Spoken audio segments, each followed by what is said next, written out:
Hello everyone, this is Megha Sharma. Welcome to Omega Tech add.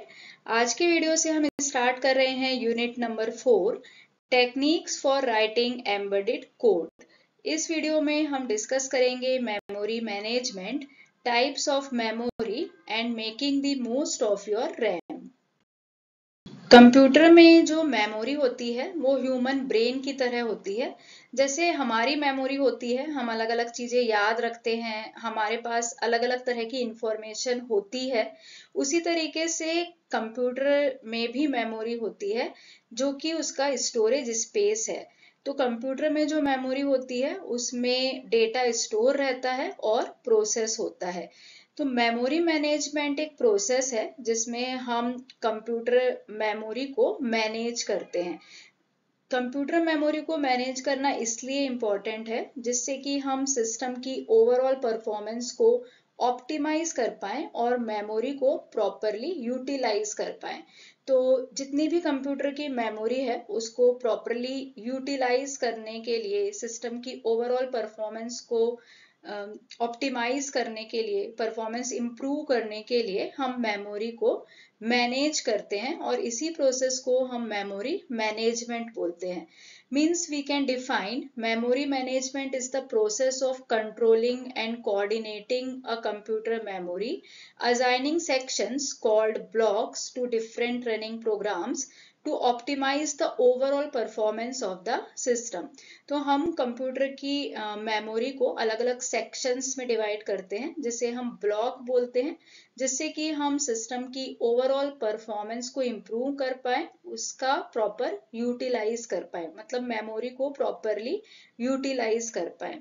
तो operating system में हम detail में मेमोरी मैनेजमेंट पढ़ चुके हैं। Memory management functions are handled by hardware, the operating system and within programs and applications themselves. Each component plays a role in efficient memory use। तो हर एक component का अपना एक रोल होता है। हार्डवेयर, ऑपरेटिंग सिस्टम्स, एप्लीकेशन, अलग अलग components हैं और हर एक कंपोनेंट्स जो हैं वो एफिशिएंट मेमोरी यूज में अपना एक रोल प्ले करते हैं। तो सबसे इम्पॉर्टेंट है difference between embedded system platform and conventional computing platform. जो हमारे कन्वेंशनल कंप्यूटिंग प्लेटफॉर्म है जैसे कि लैपटॉप, सर्वर, वहाँ पे जो स्टोरेज कैपेसिटी है वो ज़्यादा है। वहाँ पे हम स्टोरेज कैपेसिटी को गीगाबाइट्स में मेजर करते हैं। कन्वेंशनल सिस्टम में जो स्टोरेज कैपेसिटी होती है वो ज़्यादा होती है, जबकि एम्बेडेड सिस्टम में माइक्रो कंट्रोलर यूज होता है और माइक्रो कंट्रोलर रिसोर्सेज जो होते हैं उसमें लिमिटेड मेमोरी कैपेसिटी होती है। तो ये हमारे लिए चैलेंजिंग है कि हम मेमोरी मैनेजमेंट किस तरह से करते हैं, क्योंकि माइक्रो कंट्रोलर में लिमिटेड स्टोरेज है, वहाँ पे जो स्टोरिंग कैपेसिटी है वो लिमिटेड है, तो वहाँ पे मेमोरी को मैनेज करना और ज्यादा चैलेंजिंग हो जाता है। टाइप्स ऑफ मेमोरी, इसके बारे में सबको पता ही है, एक बार रिवाइज कर लेते हैं, शॉर्ट में देख लेते हैं different types of memory. Computer में जो मेमोरी होती है उसको हम दो टाइप में डिवाइड कर सकते हैं, primary memory and secondary memory. Primary memory को हम मेन मेमोरी भी बोलते हैं। इसमें जो डेटा स्टोर होता है वो टेम्पररी स्टोर होता है, मतलब कि जब हम पावर ऑफ कर देंगे तो डेटा लॉस हो जाएगा, मतलब यहाँ पे जो डेटा होता है वो वोलाटाइल होता है। और सेकेंडरी मेमोरी जो होता है वो परमानेंट स्टोरेज के लिए यूज होता है। इसके एग्जाम्पल हैं हार्ड डिस्क, सीडी, डीवीडी। तो जब हमें परमानेंटली डेटा स्टोर करना होता है तो हम सेकेंडरी मेमोरी का यूज करते हैं। सेकेंडरी मेमोरी में स्टोरेज कैपेसिटी ज्यादा होती है और प्राइमरी मेमोरी में स्टोरेज कैपेसिटी कम होती है। प्राइमरी मेमोरी जो है वो फास्ट होती है और सेकेंडरी मेमोरी स्लो होती है। प्राइमरी मेमोरी को हम टेम्पररी मेमोरी या फिर मेन मेमोरी भी बोलते हैं। प्राइमरी मेमोरी को हम फर्दर दो पार्ट्स में डिवाइड कर सकते हैं, रैम एंड रोम। रैम का मतलब होता है random access memory. RAM temporarily used by CPU for immediate task and ROM का मतलब होता है रीड ओनली मेमोरी। रैम को हम फर्दर डिवाइड कर सकते हैं एस रैम और डी रैम में। एस रैम मतलब होता है स्टैटिक रैम, जो कि फास्ट होता है और इसमें हमें रिफ्रेशिंग नहीं करनी पड़ती है, और कंपेयर टू डी रैम ये कॉस्टली होता है। डी रैम स्लोअर होता है और इसमें हमें कांस्टेंट रिफ्रेशिंग करनी पड़ती है, लेकिन कंपेयर टू एस रैम ये सस्ता होता है। तो डी रैम में हमें कांस्टेंट रिफ्रेशिंग करनी होगी और ये जो है वो एस रैम से सस्ता रहेगा। एस रैम जो है वो कॉस्टली है, लेकिन हमें यहाँ पे रिफ्रेशिंग नहीं करनी पड़ती है। रोम को हम फर्दर डिवाइड कर सकते हैं 3 टाइप्स में, पी रोम, ईपी रोम और ईईपी रोम। पी रोम को हम बोलते हैं प्रोग्राम्ड वंस रोम। ईपी रोम जो होता है वो इरेजेबल होता है, इरेजेबल विथ यूवी लाइट, और इसको हम रीप्रोग्राम कर सकते हैं। ई स्क्वायर पी रोम मतलब ईईपी रोम, इसको हम बोलते हैं erasable with electricity and can be reprogrammed in parts. तो इस तरीके से इस चार्ट में क्लियर हो जाता है different types of memory. Making the most of your RAM. जब हम एम्बेडेड डिवाइसेस के साथ काम करते हैं तो सबसे क्रूशियल पार्ट जो होता है वो होता है मेमोरी को एफिशिएंटली मैनेज करना, क्योंकि एम्बेडेड डिवाइसेस में जो स्टोरेज कैपेसिटी होती है वो लिमिटेड होती है। वहां पे हमारे पास लिमिटेड रैम होता है, फ्यू किलोबाइट्स तक का रैम होता है। तो ये बहुत जरूरी है कि हम मेमोरी को एफिशिएंटली मैनेज करें, जिससे कि हम माल फंक्शन और क्रैशेस से बच सकते हैं। तो यहाँ पे हम कुछ ऐसे मेथड्स डिस्कस करेंगे जिससे कि हम मेमोरी को एफिशिएंटली मैनेज कर सकते हैं, मेमोरी को प्रॉपरली यूटिलाइज कर सकते हैं। फर्स्ट होता है deterministic memory uses. Deterministic memory approach या डिटरमिनिस्टिक मेमोरी यूजेस का मतलब ये होता है कि हमें पहले से ही मालूम है कि प्रोग्राम को कितनी मेमोरी की जरूरत है। तो प्रोग्राम को रन करने के लिए, प्रोग्राम को एग्जीक्यूट करने के लिए जितनी मेमोरी की जरूरत होगी वो अगर हमें एडवांस में पता रहेगी तो हम क्रैशेस या फिर इनसफिशिएंट मेमोरी से बच सकते हैं, उसको प्रिवेंट कर सकते हैं। नेक्स्ट जो मेथड है वो है avoiding dynamic memory allocation. Dynamic memory allocation का मतलब होता है रन टाइम पे मेमोरी एलोकेट करना। तो इस अप्रोच से हमें बचना चाहिए, मतलब हमें अवॉइड करना चाहिए डायनामिक मेमोरी एलोकेशन को। तो अगर हम पहले से ही मेमोरी जो है वो एलोकेट कर देते हैं, एक फिक्स्ड साइज की मेमोरी अगर हम पहले से ही एलोकेट कर देते हैं तो हम मेमोरी को प्रॉपरली एफिशिएंटली यूटिलाइज कर सकते हैं। और पहले से ही अगर हमको एक्सपेक्टेड रिक्वायरमेंट पता है, जैसे कि हमने फर्स्ट पॉइंट में डिस्कस किया, अगर हमें एडवांस में पहले से ही एक्सपेक्टेड रिक्वायरमेंट पता है तो हमें रन टाइम पे मेमोरी एलोकेशन की जरूरत ही नहीं पड़ेगी, और प्रिडिक्शन के बेसिस पे हम वहां पे एक फिक्स साइज की मेमोरी, जो हमारी एक्सपेक्टेड रिक्वायरमेंट है, उस साइज की मेमोरी पहले से ही एलोकेट कर सकते हैं। तो रन टाइम पे हम मेमोरी को एलोकेट नहीं करेंगे, बल्कि हम एक्सपेक्टेड रिक्वायरमेंट के हिसाब से एक फिक्स साइज की मेमोरी एलोकेट कर देंगे। नेक्स्ट अप्रोच हो सकता है यूजिंग बफर। बफर जो होता है वो टेम्पररी वर्क स्पेस होता है, जहाँ पे हम चंक ऑफ डेटा को सिक्वेंशली प्रोसेस करते हैं। मतलब कि जो थोड़ा थोड़ा डेटा है उसे हम सिक्वेंशली प्रोसेस करेंगे, जिससे कि हम ओवरऑल मेमोरी लोड को रिड्यूस कर सकते हैं। सपोज हमारे पास एक लार्ज फाइल है, फाइल का साइज बहुत ज्यादा है और हमें उसे रीड करना है, बट हमारे पास सिर्फ 50 MB का ही रैम अवेलेबल है। तो यूजिंग अ बफर हम क्या करेंगे कि सिर्फ 50 MB की फाइल ही लोड करेंगे। फाइल का साइज तो ज्यादा है, लेकिन एक बार में हम सिर्फ 50 MB की जो फाइल होगी उसको बफर में लोड करेंगे, उसको प्रोसेस करेंगे, मतलब 50 MB का जो डेटा है उसको प्रोसेस करेंगे, और प्रोसेस होने के बाद हम बफर को क्लियर कर देंगे।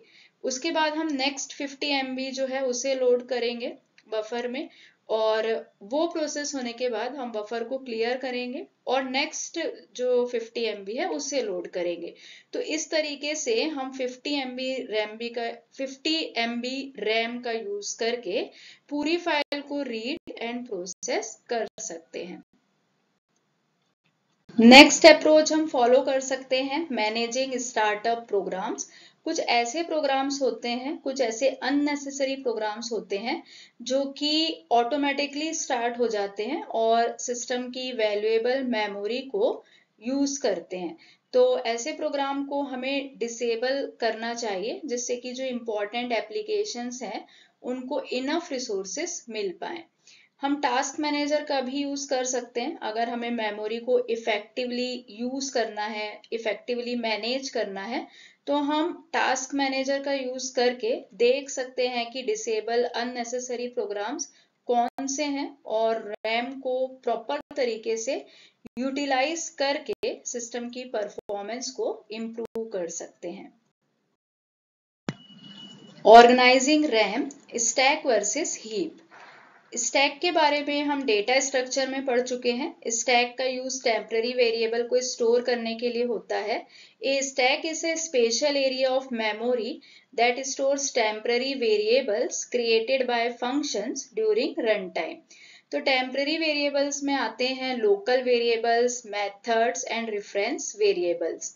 स्टैक में जो मेमोरी मैनेजमेंट होता है वो ऑटोमेटिकली होता है। जब फंक्शन एंड होता है तब ऑटोमेटिकली मेमोरी क्लियर हो जाती है। इसमें हमें मैन्युअली मेमोरी को एलोकेट और डी एलोकेट नहीं करना पड़ता। तो जैसे ही फंक्शन एग्जीक्यूट हो जाएगा, उसका जो एग्जीक्यूशन है वो कंप्लीट हो जाएगा, तो ऑटोमेटिकली जो मेमोरी है वो क्लियर हो जाएगी, ऑटोमेटिकली स्टैक क्लियर हो जाएगा। इसके कुछ कैरेक्टरिस्टिक्स देख लेते हैं। इसका यूज हम टेम्पररी स्टोरेज के लिए करते हैं। फंक्शन वेरिएबल्स को टेम्पररी स्टोर करने के लिए रैम का यूज होता है। इसमें last in first out structure follow होता है। फास्ट एक्सेस होता है जिससे कि लो मेमोरी ओवरहेड होता है। साइज लिमिटेड होता है, मतलब कि जो स्टैक वेरिएबल्स होते हैं वो अपना साइज चेंज नहीं करते। Stack variables can not change size which can lead to stack overflow if too much memory is used. Stack के एग्जीक्यूशन को हम इस सिंपल एग्जांपल से समझ सकते हैं। सबसे पहले हमारा एग्जीक्यूशन स्टार्ट होता है मेन से, और मेन फंक्शन जो है वो कॉल कर रहा है ए को, मतलब मेन जो है वो ए फंक्शन को कॉल कर रहा है। तो स्टैक फ्रेम ए क्रिएटेड होगा और ए के लोकल वेरिएबल जो है वो यहाँ पे एलोकेट हो जाएंगे। तो ए में लोकल वेरिएबल है A1, तो A1 जो है वो इस स्टैक फ्रेम को एलोकेट हो जाएगा। उसके बाद ये जो फंक्शन है ए, ये कॉल कर रहा है बी को, तो एक नया स्टैक फ्रेम क्रिएट होगा और बी के जो लोकल वेरिएबल है वो यहाँ पे एलोकेट हो जाएंगे। तो बी में एक ही लोकल वेरिएबल है B1, तो B1 जो है वो इस स्टैक में एलोकेट हो जाएगा। तो सबसे पहले A आएगा और उसके ऊपर B आएगा। अब B जो फंक्शन है वो किसी और फंक्शन को कॉल नहीं कर रहा है, तो इसका मतलब ये है कि जब B का एग्जीक्यूशन कंप्लीट होगा तो स्टैक फ्रेम ऑटोमेटिकली क्लियर हो जाएगा। तो सबसे पहले कॉल हुआ था ए फंक्शन, ए जब कॉल हुआ तो ए के जो भी वेरिएबल थे, जो भी लोकल वेरिएबल थे, वो स्टैक को एलोकेट हो गए। उसके बाद फंक्शन ए ने बी को कॉल किया, तो बी के जो भी लोकल वेरिएबल थे जैसे कि B1, वो स्टैक को एलोकेट हो गया। अब बी जो है वो किसी फंक्शन को कॉल नहीं कर रहा है, तो बी का एग्जीक्यूशन जैसे ही कंप्लीट होगा वैसे ही स्टैक फ्रेम क्लियर हो जाएगा और ये सेकेंड स्टेज पे आ जाएगा। मतलब ये जो है वो सेकेंड में जैसा डायग्राम है उस तरह से हो जाएगा। उसके बाद ए जब अपना एग्जीक्यूशन कंप्लीट करेगा तो जो स्टैक फ्रेम है ए का वो भी क्लियर हो जाएगा। तो इस तरीके से जो कंट्रोल है वो मेन पे रिटर्न होगा, और जब मेन का एग्जीक्यूशन कंप्लीट होगा तो स्टैक फ्रेम क्लियर हो जाएगा। तो इस तरीके से यहाँ पे जो मेमोरी मैनेजमेंट है वो ऑटोमेटिकली होता है, यहाँ पे मेमोरी ऑटोमेटिकली मैनेज होती है। नेक्स्ट है हीप। हीप का यूज हम डायनामिक मेमोरी एलोकेशन के लिए करते हैं और इसमें हम ग्लोबल वेरिएबल स्टोर करते हैं। The heap is a larger area of memory used for dynamic memory allocation, primarily for storing global variables. It holds data that is intended to persist beyond the function call that created it. इसमें जो memory management होता है वो manually होता है, इसमें automatically memory manage नहीं होती है। मतलब कि अगर हमें मेमोरी एलोकेट करनी है तो C++ में हम न्यू ऑपरेटर का यूज करते हैं और मेमोरी को रिलीज करने के लिए हम डिलीट ऑपरेटर का यूज करते हैं। इसी तरीके से C में हम मेमोरी एलोकेट करने के लिए मैलॉक और कैलॉक का यूज करते हैं और मेमोरी को रिलीज करने के लिए, मेमोरी को डी एलोकेट करने के लिए हम फ्री का यूज करते हैं। तो हीप में जो मेमोरी मैनेजमेंट है वो मैन्युअली करना होता है, ऑटोमेटिकली नहीं होता है। इसके कुछ कैरेक्टरिस्टिक्स देख लेते हैं। Heap supports dynamic memory allocation for variable sizes, can become fragmented over time due to allocation and de-allocation. Fragmentation की जो प्रॉब्लम है वो कॉमन है क्योंकि जब हम मैन्युअली मेमोरी मैनेजमेंट करते हैं तो फ्रेगमेंटेशन के चांसेस होते हैं, क्योंकि जो फ्री मेमोरी होती है वो कंटिन्यूअस ब्लॉक में नहीं होती है। फ्री मेमोरी जो है वो small small non continuous blocks में स्प्लिट हो जाती है, जिससे कि बीच बीच में गैप्स आ जाते हैं और ये जो गैप्स होते हैं वो छोटे छोटे होते हैं। तो अगर हमें कोई न्यू लार्ज एलोकेशन करना हो तो हम वहां पे एलोकेट नहीं कर सकते। अगर हमारे पास फ्री मेमोरी है भी तो भी हम वहां पे न्यू एलोकेशन नहीं कर सकते क्योंकि वो कंटिन्यूअस फ्री मेमोरी नहीं होती है। इसी को हम एक्सटर्नल फ्रेगमेंटेशन बोलते हैं। और इंटरनल फ्रेगमेंटेशन का भी इशू आता है क्योंकि कई बार ऐसा होता है कि हमने मेमोरी जो ब्लॉक है वो एलोकेट कर दिया, लेकिन जो एलोकेटेड साइज है वो बहुत ज्यादा है, मतलब एक्चुअली हमें जितने की रिक्वायरमेंट है उससे बहुत ज्यादा है। अगर हमें 2 MB की रिक्वायरमेंट है उस पर्टिकुलर फाइल को, तो हमने उसके लिए 4 MB 5 MB का जो ब्लॉक है वो उसको एलोकेट कर दिया है। तो इससे क्या होगा, इससे जो है वो अनयूज्ड स्पेस बन जाएगा और गैप्स आ जाएंगे। तो जब हम मैन्युअली मेमोरी मैनेज करते हैं तो इंटरनल फ्रेगमेंटेशन, एक्सटर्नल फ्रेगमेंटेशन की प्रॉब्लम आती है। हीप जो है उसमें स्लोअर एक्सेस है compare to stack memory due to its management overhead, लेकिन इसमें एक एडवांटेज भी है कि ये फ्लेक्सिबल है। वहां पे हमने पढ़ा था स्टैक में कि फिक्स साइज होता है, लेकिन हीप में जो है वो साइज जो होता है वो फ्लेक्सिबल होता है, जिससे कि ये लार्जर डेटा स्ट्रक्चर के लिए सूटेबल है। क्वेश्चन ये आता है कि क्या ज्यादा बेटर है, हीप या स्टैक? तो डिपेंड करता है हमारी रिक्वायरमेंट पे। हम स्टैक मेमोरी का यूज तब करते हैं जब हमारे पास स्मॉल फिक्स साइज का डेटा हो और यहाँ पे लोकल वेरिएबल स्टोर होते हैं, मतलब कि जो डेटा है उसका जो स्कोप रहेगा वो विद इन फंक्शन रहेगा।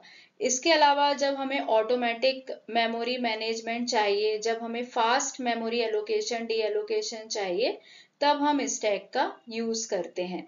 हीप का यूज हम तब करते हैं जब हमारे पास ज्यादा डेटा हो, जब हमारे को लार्ज अमाउंट ऑफ मेमोरी की जरूरत है, तब हम हीप का यूज करते हैं। अगर हमें रन टाइम पे मेमोरी एलोकेट करनी हो, डायनामिकली मेमोरी एलोकेशन करना हो, तब हम हीप का यूज करते हैं। और हीप का यूज ग्लोबल वेरिएबल को स्टोर करने के लिए होता है। तो इस तरीके से हम देखते हैं कि स्टैक के अलग एडवांटेज हैं और हीप के अलग एडवांटेज हैं, लेकिन मोस्टली हम इन दोनों का यूज कर सकते हैं। मोस्ट एप्लीकेशंस में हम इन दोनों को कॉम्बिनेशन में यूज करते हैं। स्टैक का यूज हम फंक्शन कॉल लोकल वेरिएबल्स में कर सकते हैं, जबकि हीप का यूज हम डायनामिक मेमोरी एलोकेशन में कर सकते हैं। Thank you so much for watching till here. अगर आपको वीडियो यूजफुल और इंफॉर्मेटिव लगी है तो प्लीज वीडियो को लाइक कर दीजिए, फ्रेंड्स के साथ शेयर कर दीजिए, और अगर आपने अब तक चैनल को सब्सक्राइब नहीं किया है तो चैनल को सब्सक्राइब करें और वीडियो की सबसे पहले नोटिफिकेशन के लिए बेल आइकन प्रेस करें।